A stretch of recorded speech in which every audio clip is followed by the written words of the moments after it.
Hello everyone, welcome to History and Culture. Emperor Kangxi once conducted a secret experiment within the imperial palace, involving 30 young palace maids. In the end, 4 of them tragically lost their lives. However, the results of this experiment ultimately benefited millions of people. Why did Kangxi choose these palace maids for the experiment? And how did this experiment contribute to the well-being of the common people? According to historical records, shortly after the Qing dynasty was established and the Qing army entered China proper, several severe outbreaks of smallpox occurred across the country. At that time, smallpox was a highly contagious and deadly disease. Once infected, ordinary people faced a life-or-death struggle.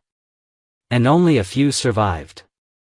Even those fortunate enough to recover were often left physically weakened, with their faces scarred by pockmarks. As the smallpox virus raged, the common people suffered immensely. But what concerned the emperor even more was that smallpox was not only spreading among civilians but had also infiltrated the military, infecting many banner soldiers. The reason these soldiers were particularly susceptible to smallpox was closely related to their living environment. Before entering China proper, they had lived in the cold and dry northern regions.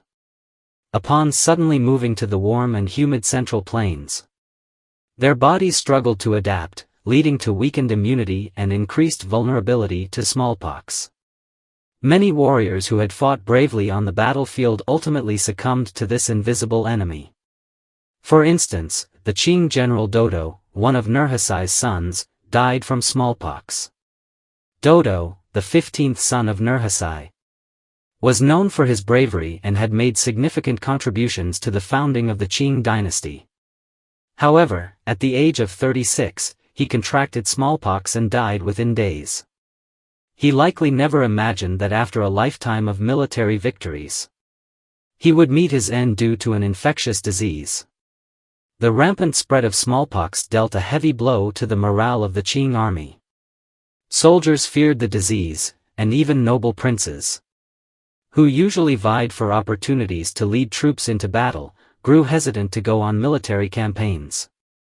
Seeing his once invincible warriors gripped by fear of smallpox, Emperor Kangxi was deeply concerned. After all, the stability of the military was directly tied to the security of the nation. Throughout history, emperors had tried various methods to prevent smallpox outbreaks. But due to limited medical knowledge, no truly effective solution had been found. After Kangxi ascended the throne, the Qing dynasty continued to struggle with smallpox. He personally understood the disease's devastating impact, as several of his own children had died from it. This fueled his determination to find a way to combat smallpox, not only for the sake of the royal family but for the entire nation. Kangxi actively promoted smallpox prevention efforts. Under his rule, the Qing dynasty moved beyond simple isolation measures and began developing a more systematic approach to prevention and treatment. He ordered the Imperial Medical Institute to establish a specialized department for smallpox treatment. He also recruited highly skilled doctors from across the country, pooling national expertise to research smallpox prevention. Additionally, he improved quarantine protocols to prevent large-scale outbreaks. In 1677, the 16th year of Kangxi's reign, during an inspection tour of the northern frontier, Kangxi passed through Rihe, modern-day Chengde, and found its cool summer climate ideal for escaping both the heat and smallpox. As a result, he decided to build a summer palace there and introduced a new policy.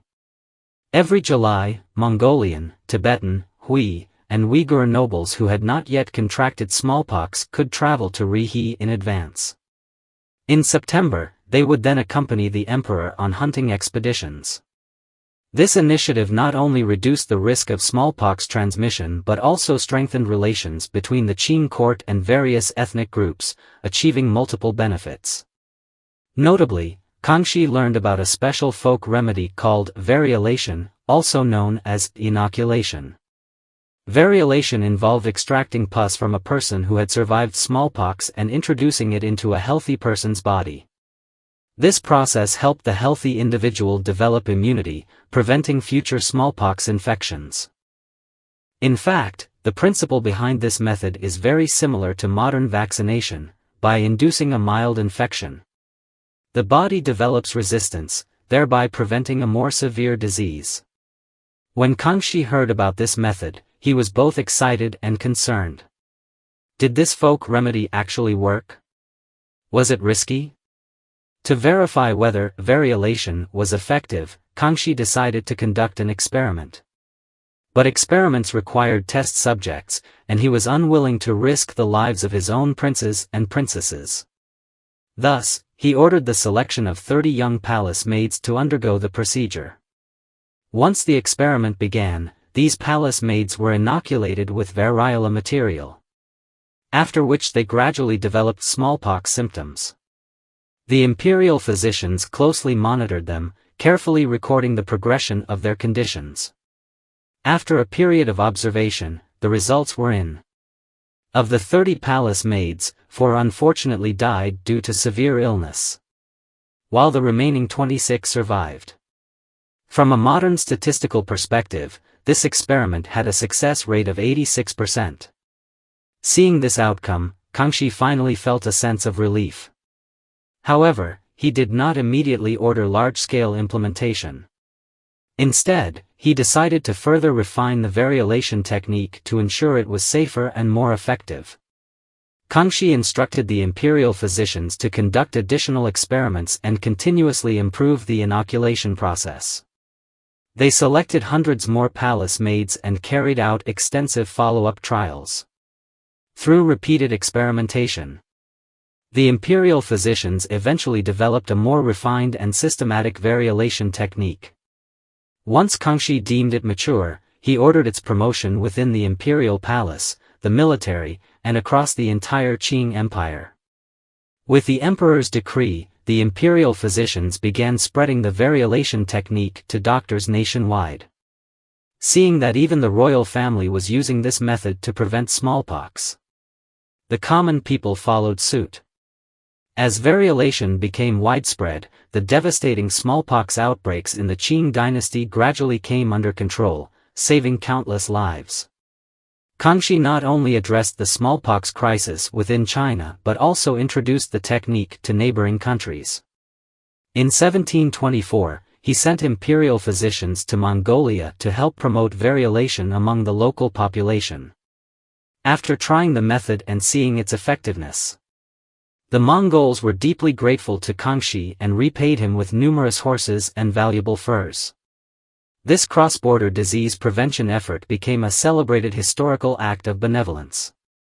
Looking back on his achievements, Kangxi proudly stated, "When the Qing dynasty was first established, everyone feared smallpox. After I discovered the variolation method, not only were my own children safe, but the children of the common people could also be spared from smallpox." He even issued an imperial decree requiring the 49 frontier banners and the Khalkha Mongols to adopt variolation, ensuring that all people within the Qing Empire were protected. Kangxi was particularly proud because his efforts led to a dramatic decrease in smallpox mortality, reducing the fatality rate to just 1%. According to historians, Kangxi spent much of his life battling smallpox. Not only did he personally survive the disease, but during his reign, he vigorously promoted variolation, making an invaluable contribution to medical history. Of course, in that feudal era, human experimentation in the imperial palace inevitably carried an element of cruelty. Some palace maids lost their lives during the trials, sparking mixed evaluations of Kangxi among later generations. Some believe these maids were victims of Kangxi's decisions and died unjustly. Others argue that their sacrifice led to a life-saving method for future generations, making their deaths meaningful. Regardless of the controversy, under Kangxi's efforts, the Qing dynasty made a major breakthrough in smallpox prevention, one that even surpassed Europe at the time. For this reason alone, he can indeed be regarded as a visionary and decisive emperor. This is the History and Culture channel. Liking and subscribing are the greatest help and support to us. Thank you everyone and see you in the next time.